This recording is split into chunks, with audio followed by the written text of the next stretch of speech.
Hello नमस्कार दोस्तों, welcome back to my YouTube channel education IQ 2.0।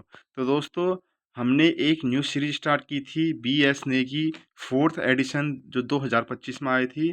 उसकी पूरी जो सीरीज है स्टार्ट की थी, जिसमें हम आपको शुरू से लेकर लास्ट तक पूरी उसमें जो जो चीज़ें हैं सब कवर कराएंगे। तो फ्रेंड्स, उसका ये अध्याय 4 है जो जिसमें आज हम उत्तराखंड का ऐतिहासिक शासनकाल पढ़ेंगे।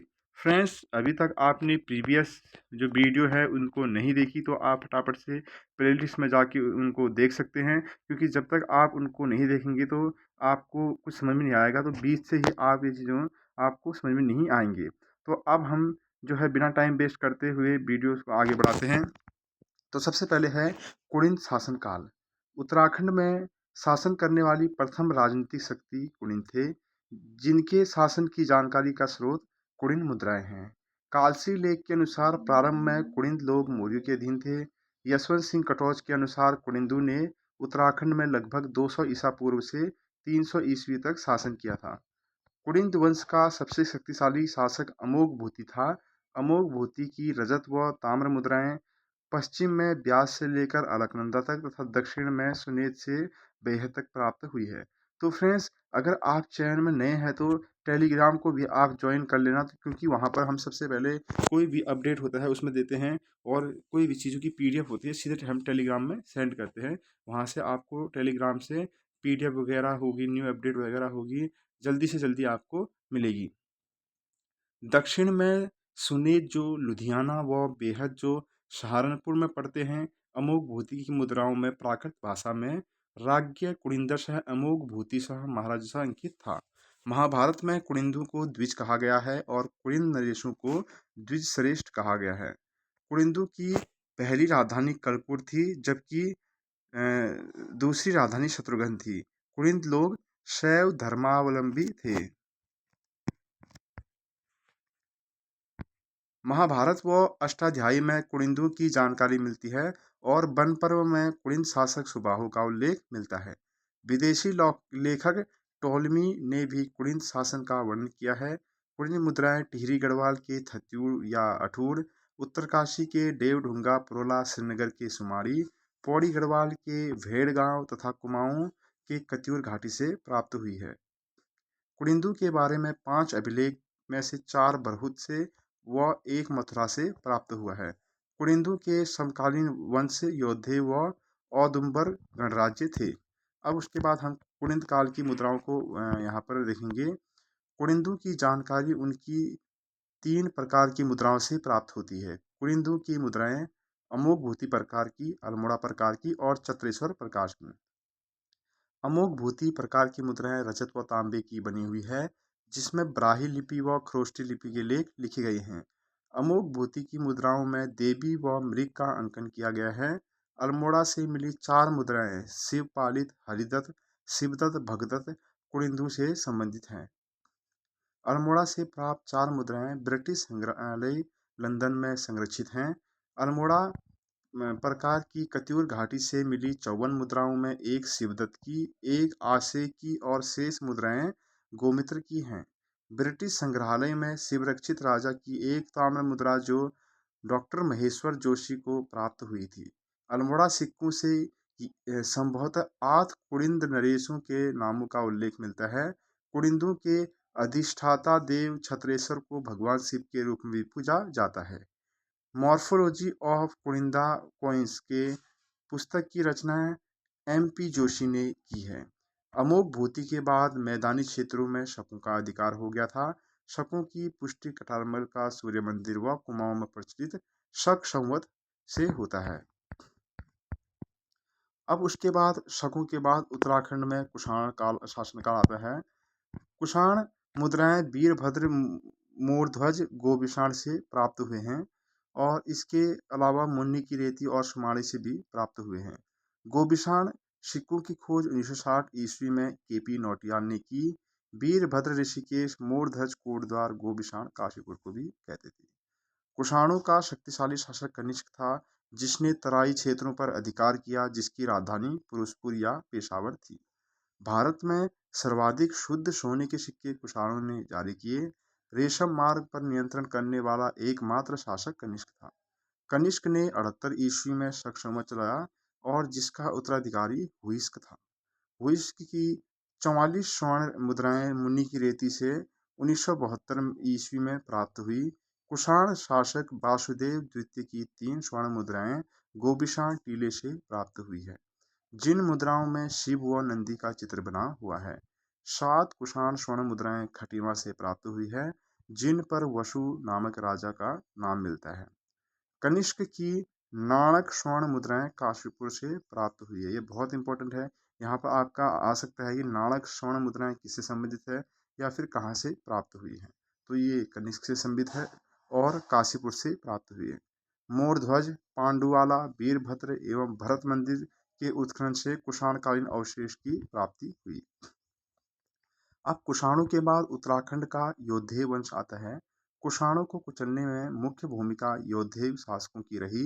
योद्धेय कुनिंदु के समकालीन थे। इनकी मुद्राएं जौनसार, बाबर, देहरादून तथा कालोडांडा लैंसडाउन से प्राप्त हुई है। योद्धेय शासकों के द्वि व त्रिमुद्रालेख वाले सिक्के प्राप्त हुए हैं। योद्धेय वंश की जानकारी हमें उनके द्वारा निर्मित सिक्कों से मिलती है, जिनका शासन यमुना व सतलज नदी के मध्य भाग में स्थित था। योद्धेय कालीन मुद्राओं में उनके अधिष्ठाता देव शूलधारी कार्तिकेय का चित्र मिलता है और उनकी मुद्राओं से विदित होता है कि उनमें गण शासन प्रणाली विद्यमान थी।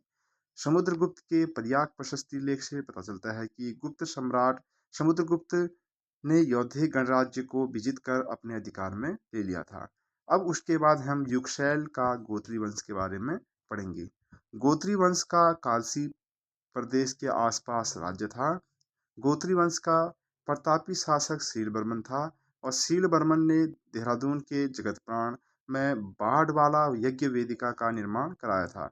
इसने यमुना तट पर 4 अश्वमेध यज्ञ कराए, जिसमें शिव भवानी नामक राजा ने यमुना तट पर भी अश्वमेध यज्ञ किया था। अब उसके बाद आता है कुलुत वंश। कुलुत वंश कांगड़ा जिले की कुल्लू घाटी में शासन कर रहा था।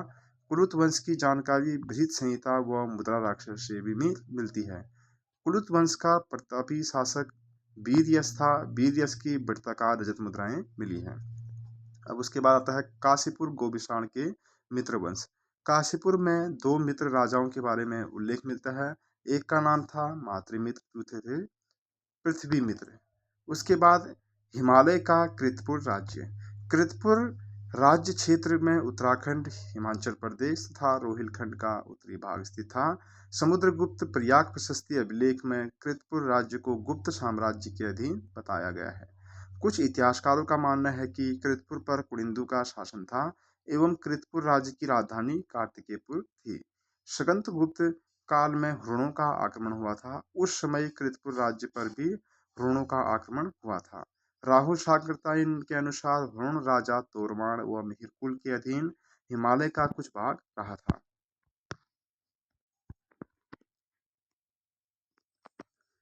अब उसके बाद इसमें हम छगलेश वंश के बारे में पढ़ेंगे। लाखा मंडल के खंडित शिलालेख छगलेश वंश से संबंधित हैं। खंडित अभिलेखों में 7 राजाओं के स्पष्ट नाम मिलते हैं और इन अभिलेखों में पहला नाम नरपति जयदास और अंतिम नाम नाग नामछत नामक राजा का मिलता है। उसके बाद आते हैं सिंहपुर का यदुवंश। यदुवंश का शासन 6वीं-7वीं सदी के आसपास रहा और यदुवंशीय राजा की जानकारी लाखामंडल से प्राप्त राजकुमारी ईश्वरा के लेख से मिलती है। इस लेख में 11 पीढ़ियों के 12 शासकों का नाम उल्लेखित है। यदुवंश के संस्थापक श्री सेन वर्मन थे, जिनकी राजधानी यमुना प्रदेश सिंहपुर में थी। राजकुमारी ईश्वरा भास्कर बर्मन की पुत्री व जालंधर राजकुमार चंद्रगुप्त की पत्नी थी और ईश्वरा ने लाखामंडल में एक शिव मंदिर भी बनवाया था। उसके बाद उत्तराखंड में नागवंश आता है। 6वीं-7वीं सदी के में नागवंश के अस्तित्व का पता चलता है। नागों की पुष्टि गोपेश्वर के त्रिशूल लेख से मिलती है। गोपेश्वर त्रिशूल लेख में 4 नाग राजाओं के नाम मिलते हैं, जिसमें स्कंदनाग, गणपतिनाग, विभुनाग और अंशुनाग सम्मिलित हैं। त्रिशूल लेख में उल्लेख किया गया है कि गणपतिनाग ने अपने दूसरे राज्य वर्ष में रुद्र महालय से के सामने शक्ति त्रिशूल की स्थापना की थी। गोपेश्वर त्रिशूल लेख में 6वीं व 7वीं सदी की दक्षिणी ब्राह्मी लिपि का प्रयोग किया गया है। गणपति नाग उत्तरी नागवंश का शक्तिशाली शासक प्रतीत होता है, जिसका रुद्र महालय गोपेश्वर में अभिलेख मिला है।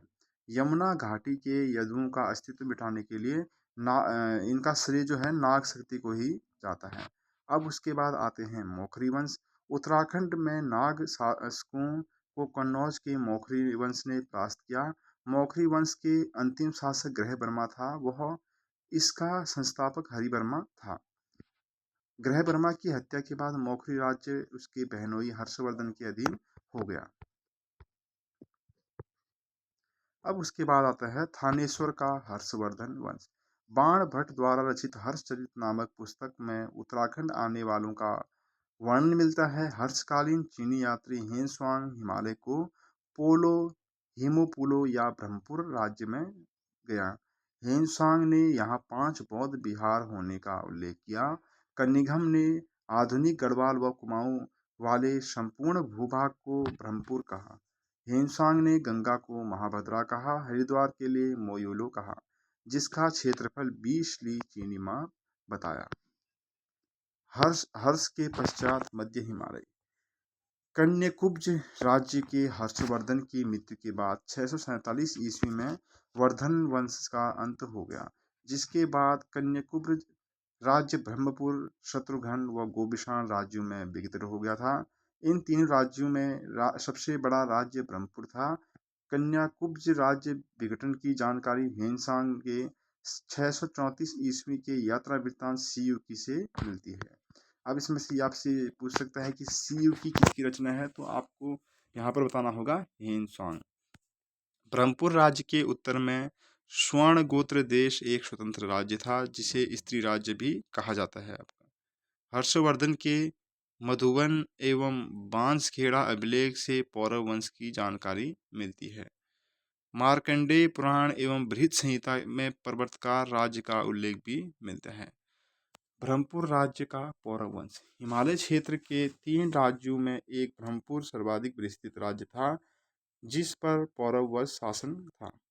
ब्रह्मपुर राज्य गंगा नदी से लेकर पूर्व में करनाल नदी तक विस्तृत था और ब्रह्मपुर नरेश सोनवंशीय पौरव राजा थे। पौरव वंश का शासन 6वीं सदी से 8वीं सदी तक रहा। अल्मोड़ा के तालेश्वर ताम्रपत्र का संबंध पौरव एवं ब्रह्मपुर राज्य से था।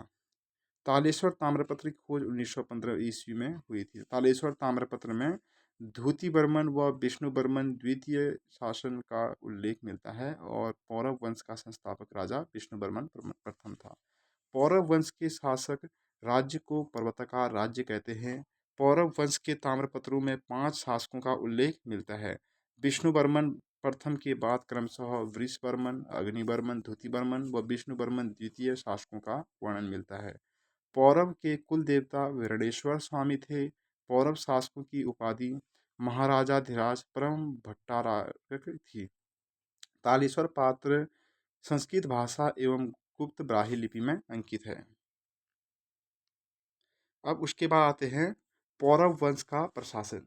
पौरव शासकों के निवास स्थल को कोट एवं राजकुमार के लिए राजपुत्र का प्रयोग होता था। पौरव वंश के सभी मंत्रियों के लिए राजमात्या कहा गया। पौरव वंश के सेनानायकों को बालाध्यक्ष कहा जाता था। संधि विग्रहिक विदेश मंत्री एवं द्विवीरपति लेखक वर्ग का प्रधान होता था। जमनपति पदातिक सेना का प्रमुख होता था। पौरव शासकों के आय का स्रोत भूमिकर था, जिसे भाग कहा जाता था एवं गुप्तचर के कार्य कटुक करते थे। भूकर वसूलने वाले अधिकारी को भागिक कहा जाता था और पौरव काल में 2 तरह की भूमि होती थी, केदार और शारी। केदार जो होती थी सिंचित भूमि को कहते हैं, जबकि शारी जो होती थी असिंचित भूमि को कहते थे। भूमि मापन के लिए द्रोण मापन, खारी मापन, कुलिया मापन विधि का प्रयोग किया जाता था। तालेश्वर ताम्रपत्रों में उद्यानों के लिए वटक शब्द का प्रयोग भी मिलता है। तो उसके बाद यहाँ पर शत्रुघ्न राज्य आता है। कन्याकुब्ज राज्य का दूसरा भाग शत्रुघ्न राज्य में टूटा था। चीनी यात्री के अनुसार इस राज्य में पूर्वी सीमा पर गंगा व उत्तर में हिमालय था और राज्य के मध्य में यमुना नदी बहती थी। कन्निघम के अनुसार यह भाग सिरमौर गढ़वाल का हिस्सा था। गोबिशान राज्य। कन्याकुब्ज राज्य का तीसरा गोबिसाण राज्य में टूट गया था। कनिघम के अनुसार गोबिसाण राज्य में काशीपुर के साथ साथ रामपुर व पीलीभीत जनपद भी थे। गोबिसाण का विस्तार पश्चिम में रामगंगा से लेकर पूर्व में शारदा नदी तक था और कनिघम में काशीपुर के उज्जैन में बने पुराने दुर्ग या किले को इस राज्य से संबंधित बैठाया। पलेठी शिलालेख देवप्रयाग के आसपास एक स्वतंत्र राजवंश शासन कर रहा था। देवप्रयाग के हिंडोला खाल में पलेठी का सूर्य मंदिर 7वीं से 8वीं सदी के बीच का बना हुआ है। पलेठी का सूर्य मंदिर कल्याण वर्मन द्वारा बनाया गया था। इन शिलालेखों में नरपति वर्मन का नाम भी मिलता है। उसके बाद यहाँ पर आदिगुरु शंकराचार्य के बारे में एक थोड़ा सा ब्रीफ में दिया गया है। कार्तिकेयपुर राजवंश के शासनकाल में आदिगुरु शंकराचार्य का आगमन हुआ था। आदिगुरु शंकराचार्य 820 ईस्वी में केदारनाथ में देह त्यागा था और उस समय उनकी आयु 32 वर्ष थी। आदिगुरु शंकराचार्य ईष्टगण के समय में उत्तराखंड में आए थे। आदिगुरु शंकराचार्य अद्वैतवाद के प्रतिपादक थे। आदिगुरु शंकराचार्य द्वारा पूरे भारत में 4 मठों की स्थापना की गई थी। ज्योतिर्मठ, श्रृंगेरी, पुरी, द्वारिका। ज्योतिर्मठ जो था आपका उत्तराखंड में, जोशीमठ चमोली में था, पुरी उड़ीसा में, श्रृंगेरी कर्नाटक में व द्वारिका गुजरात में है। शंकराचार्य का जन्म केरल के कलाडी में हुआ, जो चेर साम्राज्य के अधीन थे, जिनके गुरु गोविंद स्वामी जी थे। आदिगुरु शंकराचार्य के पिता शिव गुरु और माता सुभद्रा थी। अब यहाँ से कार्तिकपुर राजवंश का प्रारंभ हो जाता है, जो बहुत ही इंपॉर्टेंट है। आप इसको अच्छी तरह से नोट भी कर लेना, अपने एक अलग से नोट्स बना लीजिए, उनमें इनको लिखिए, क्योंकि यही आपके एग्जाम में बनेंगे। जो कार्तिकेय राजवंश है 700 ईस्वी से 1050 ईस्वी तक इनका शासन रहा। कार्तिकेयपुर राजवंश को मध्य हिमालय का प्रथम ऐतिहासिक राजवंश माना जाता है। इस वंश के प्रथम 3 परिवारों ने के 14 नरेशों ने 300 वर्षों तक शासन किया। यशवंत सिंह कटौज तृतीय परिवार षोडरादित्य वंश का संस्थापक षोडरादित्य को मानते हैं, जिनके हिसाब से कार्तिकेय में कुल 15 नरेशों ने शासन किया। यशवंत सिंह कटौज के अनुसार कार्तिकेयपुर राजवंश की प्रारंभिक राजधानी कहाँ थी? जोशीमठ के दक्षिण में कार्तिकेयपुर नामक स्थान पे थी। कत्यूरी शासकों का गढ़वाल में प्रथम मान्यता प्राप्त सत्ता केंद्र जोशीमठ था। इनकी दूसरी राजधानी अल्मोड़ा की कत्यूर घाटी में बैजनाथ के पास में बैजनाथ कार्तिकेयपुर में थी। इस वंश में अभी तक 9 अभिलेख प्राप्त हुए हैं, जिनमें कुटिला लिपि का प्रयोग किया गया है। कार्तिकेयपुर वंश से संबंधित ताम्रपत्र एवं शिलालेख बागेश्वर, पांडुकेश्वर, कांडारा, बैजनाथ एवं चंपावत से प्राप्त हुए हैं। इन अभिलेखों में प्रमुख ललित सूर्यदेव का पांडुकेश्वर ताम्रपत्र व भूदेव का बागेश्वर शिलालेख एवं देशट देव का बालेश्वर मंदिर का ताम्रपत्र शिलालेख प्रमुख हैं। एटकिंसन ने सर्वप्रथम कार्तिकेयपुर राजाओं के लिए कत्यूरी शब्द का प्रयोग किया गया है। एटकिंसन कत्यूरियों को कश्मीर में कटूरी या कटोर राजपूत का वंशज मानते हैं। कन्निघम के अनुसार कत्यूरी राजाओं की राजधानी लखनपुर, जो रामगंगा तट पर स्थित थी, इसका जिक्र हेनसांग ने भी किया था। 7वीं सदी में कत्यूरी राजाओं की शक्तिशाली राजधानी ढिकुली थी, जिसे गाने वाला भड़ भी कहते हैं।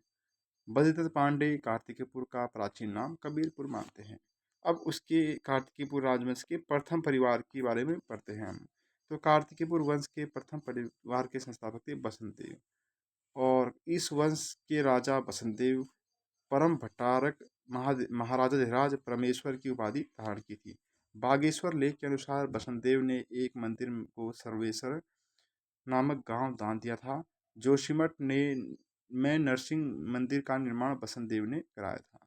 जोशीमठ में वासुदेव नाम का एक प्राचीन मंदिर भी है। इस मंदिर में कत्यूरी सम्राट का नाम श्री वासुदेव गिरिराज चक्र चूड़ामणि खुदा है, जिससे यह प्रतीत होता है कि कार्तिकेयपुर राजाओं की गिरिराज चूड़ामणि की उपाधि थी। कश्मीरी इतिहासकार थे कल्हण की रजत रंगनी पुस्तक में कश्मीर राजा ललितादित्य मुक्तापीड़ द्वारा गढ़वाल क्षेत्र को जीतने का उल्लेख मिलता है। बसंत देव के बाद खरपत देव शासक बना। इसकी पत्नी का नाम था कल्याणी देवी। खरपत देव कन्नौज के राजा यशोवर्मन के समकालीन था। खरपत देव के पुत्र का नाम था कल्याण राज, जिसकी पत्नी महारानी लद्दा देवी थी। तो बागेश्वर लेख के अनुसार खरपतदेव वंश का अंतिम शासक त्रिभुवन राज था, जिसने परम भट्टारक महाराजा धीराज परमेश्वर की उपाधि धारण की। त्रिभुवन राज ने व्याघ्रेश्वर मंदिर के लिए भूमि दान की एवं किरातों से संधि की थी। द्वितीय परिवार। नालंदा अभिलेख के अनुसार बंगाल के पाल शासक धर्मपाल ने गढ़वाल पर आक्रमण किया था। कार्तिकेयपुर राज्य में द्वितीय परिवार का संस्थापक निम्बरदेव था। निम्बर शैव धर्म को मानने वाला और जिसकी पत्नी का नाम था नासु देवी थी। और निम्बर के बाद उसका पुत्र ईष्टगण शासक बना। ईष्टगण की पत्नी का नाम बेगा देवी था। ईष्टगण देव कार्तिकेयपुर राजवंश का शासन था, जिसने समस्त उत्तराखंड को एक सूत्र में बांधने का प्रयास किया था। ईष्टगण ने जागेश्वर में नव दुर्गा, महिषा मर्दिनी, लकुलिश और नटराज के मंदिर बनवाए थे।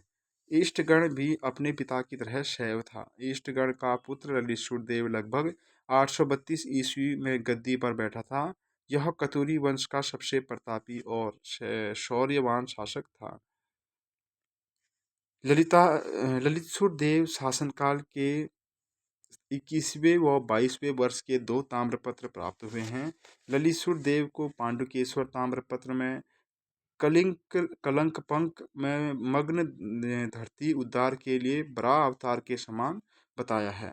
सर्वाधिक ताम्रपत्र ललितशुर देव के प्राप्त हुए हैं। ललितशुर देव की 2 पत्नियां थी, एक तो लया देवी, एक क्षमा देवी।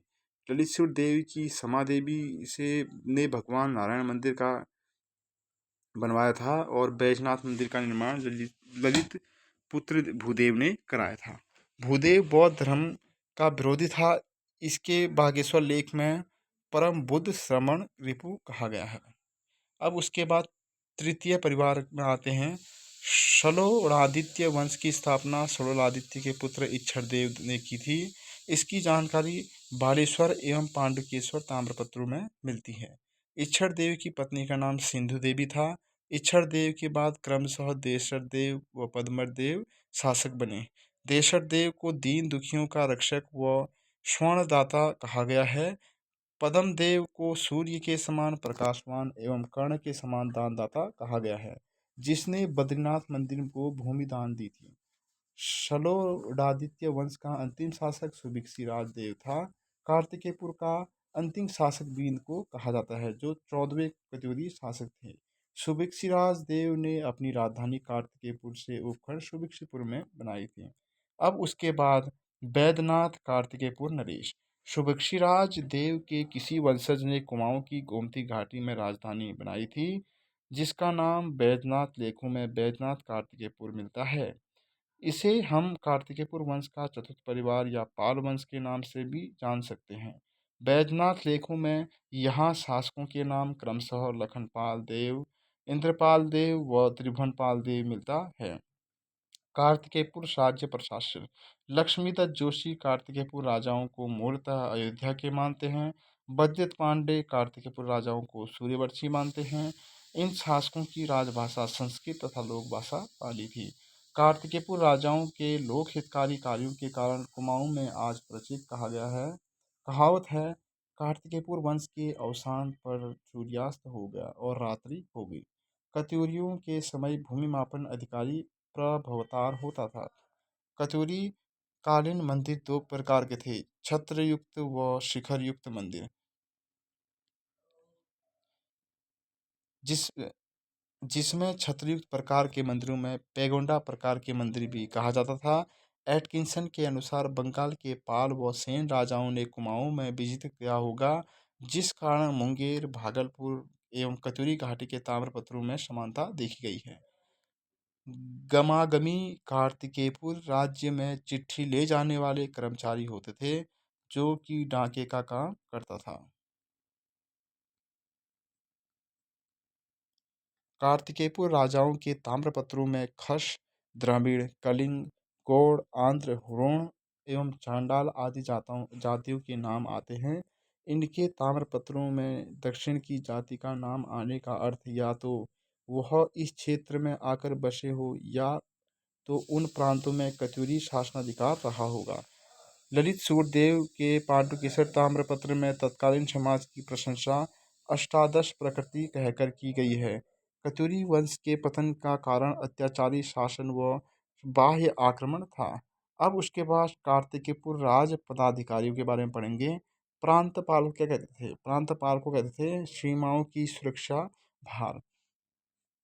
तो प्रांत आप इसको ऐसे भी समझ सकते हैं। प्रांत क्या होता है? प्रांत होता है जैसे किसी देश, देश होता है एक तो देश की सीमा।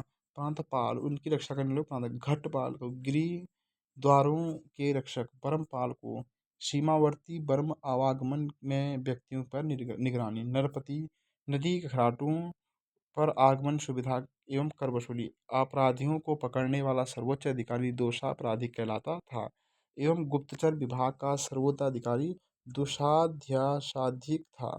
पुलिस विभाग के बड़े अधिकारी दंड पाशिक दंडनायक व महादंडनायक होते थे।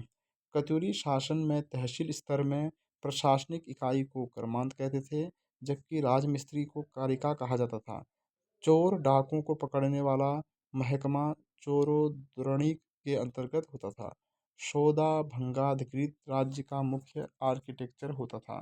राज दोबारिक पद महल का प्रहरी एवं मंत्रिपरिषद को राजमात्या कहते थे, जबकि पांडुकेश्वर लेख में कुमारमात्या शब्द का प्रयोग राजकुमार के लिए हुआ है।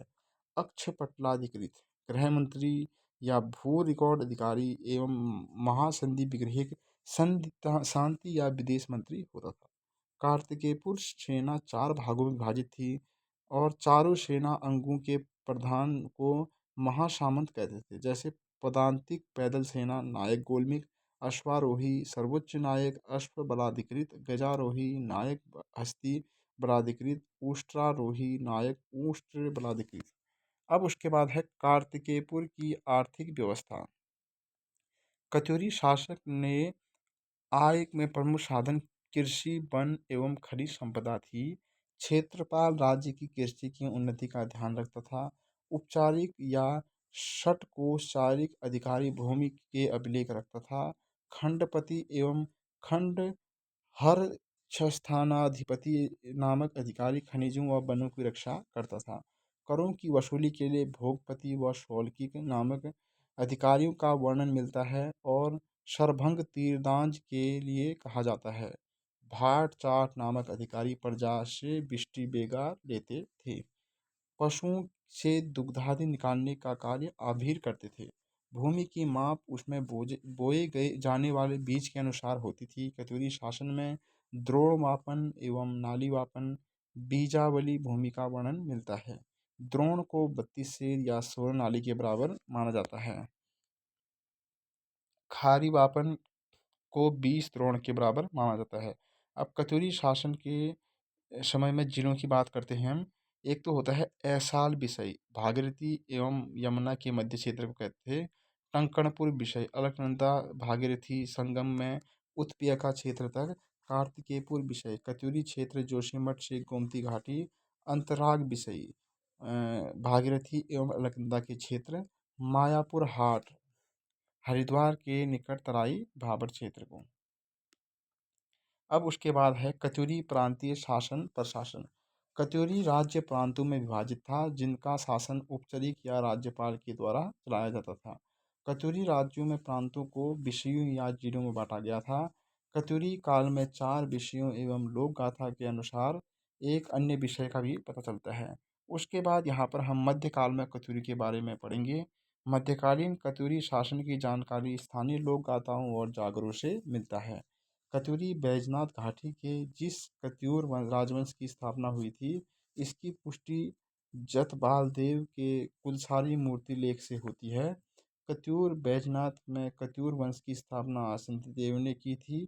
लोक गाथाओं एवं गुरु पादुका में पांडुलिपि के अनुसार नरसिंह देव एक नाथपंथी साधु था, जिनके परामर्श पर आसंति देव ने अपनी राजधानी जोशीमठ के कत्यूर घाटी से रणचोड़ाकोट में स्थानांतरित की थी।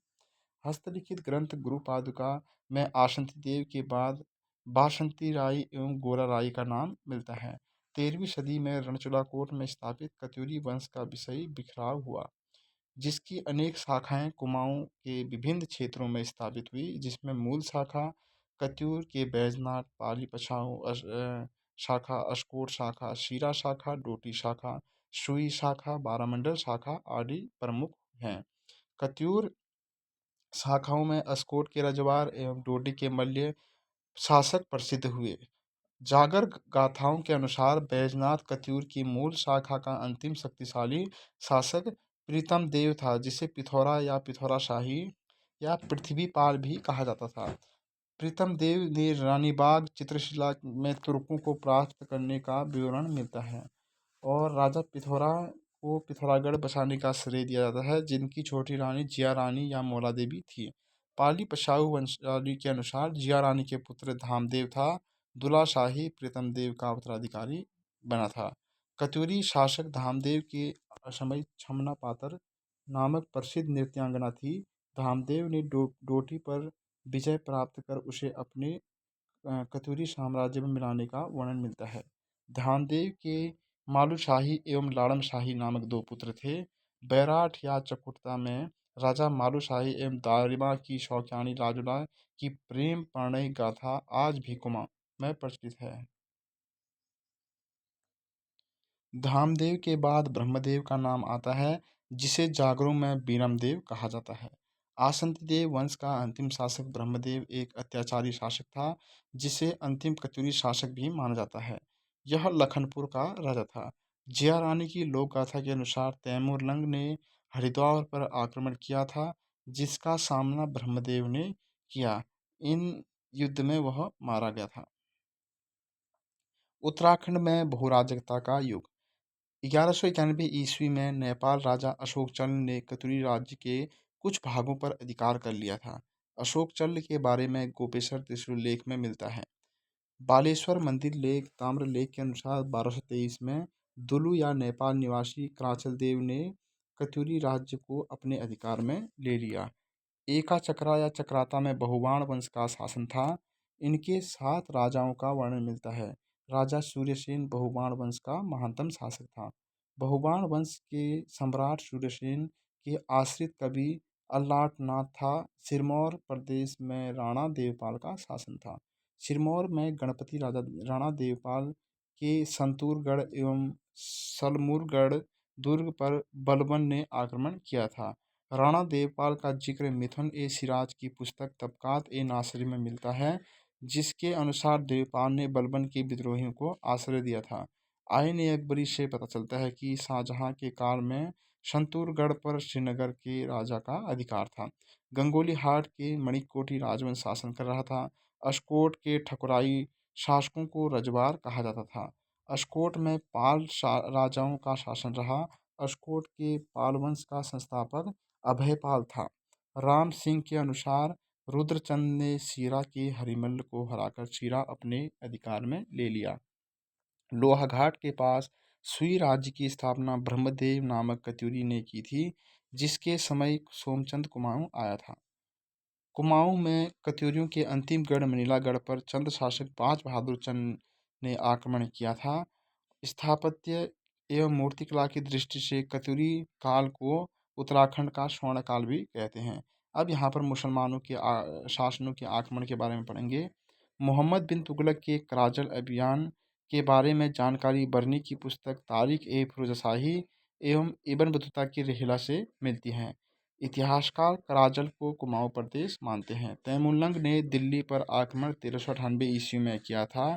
जनवरी 1399 ईस्वी में तैमूरलंग ने स्वदेश लौटते समय हरिद्वार के आसपास यमुना घाटी में 2 हिंदू राजाओं से युद्ध किया था।